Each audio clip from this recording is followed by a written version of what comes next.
ध्रुव राठी आज के समय में एक ऐसा नाम जिसने बीजेपी गवर्नमेंट को अंदर तक झकझोर कर रख दिया है। जब ध्रुव ने अपने फैक्ट और रिपोर्ट्स जनता के सामने रखने शुरू किए तो लोगों की आंखें खुली की खुली ही रह गई।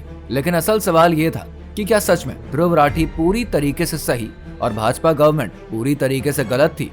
आइए हम समझते हैं। ध्रुव राठी को आज के समय प्रेजेंट गवर्नमेंट को मानने वाले एंटी मोदी, पैसे पर बिका हुआ और जर्मन शेफर्ड जैसे तमाम नामों से बुलाते हैं। वहीं ऐसे लोग जिन्हें ये सरकार और उनकी राजनीति रास नहीं आ रही थी, वो ध्रुव राठी की हर वीडियो पर अपना प्यार जताते हुए उन्हें अपना मसीहा मान रहे थे और उन्हें अपना भरपूर सहयोग भी दे रहे थे।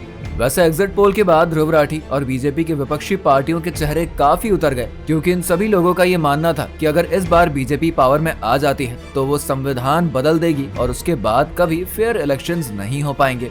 ऐसे में एग्जिट पोल के नतीजे में बीजेपी एक बार फिर से भारी मतों से जीतती हुई दिखाई दे रही है, जिस वजह से विपक्ष की सारी तैयारी धरी की धरी ही नजर आ रही है। साथ ही ध्रुव राठी ने अपने वीडियोस के माध्यम से सोशल मीडिया के जरिए कई ऐसी चीजों का भी भांडाफोड़ किया था जिस पर लोगों का ध्यान तब गया जब ध्रुव ने इस पर बात करी और इसे काफी हद तक सही भी माना।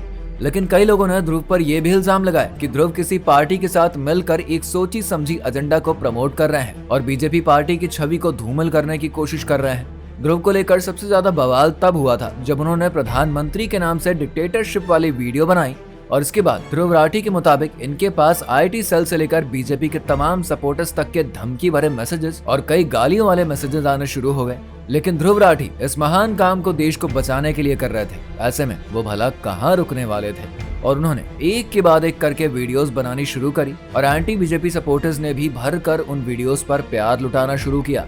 हालात कुछ ऐसे बन गए थे कि एक बार तो बीजेपी पार्टी के लिए ध्रुव राठी बड़ी मुसीबत लगने लगे थे। लेकिन अब एग्जिट पोल के नतीजों के बाद जरूर बीजेपी गवर्नमेंट सुकून में होगी।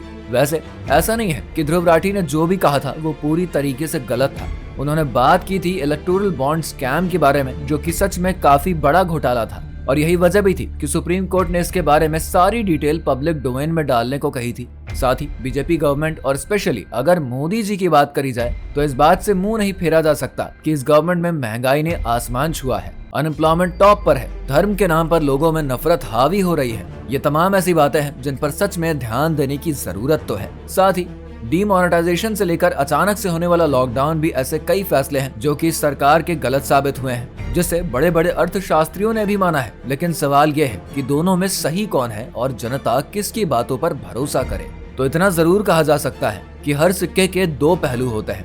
ऐसे में किसी एक को सही और दूसरे को पूरी तरीके से गलत कहना फैक्ट्स के साथ खिलवाड़ करने जैसी बात हो जाएगी। यहाँ पर हमें जरूरत ये समझने की है कि किस एस्पेक्ट में बात हो रही है और उससे एक आम जनमानस कितना प्रभावित हो रहा है, क्योंकि कोई भी प्लान और कोई भी नीति चाहे कितनी भी अच्छी हो, अगर उससे आम जनता को नुकसान हो रहा है तो फिर देश के हित में वो नहीं है। खैर, दोनों में कौन सही और कौन गलत, इसका फैसला हम आप पर छोड़ देते हैं। लेकिन मोदी जी और ध्रुव राठी में आपको किसकी आइडियोलॉजी ज्यादा प्रभावित करती है वो हमें कमेंट में बताइएगा जरूर। और हाँ, अगर वीडियो आपको पसंद आया हो तो इसे लाइक और शेयर करके चैनल को सब्सक्राइब कर लीजिए।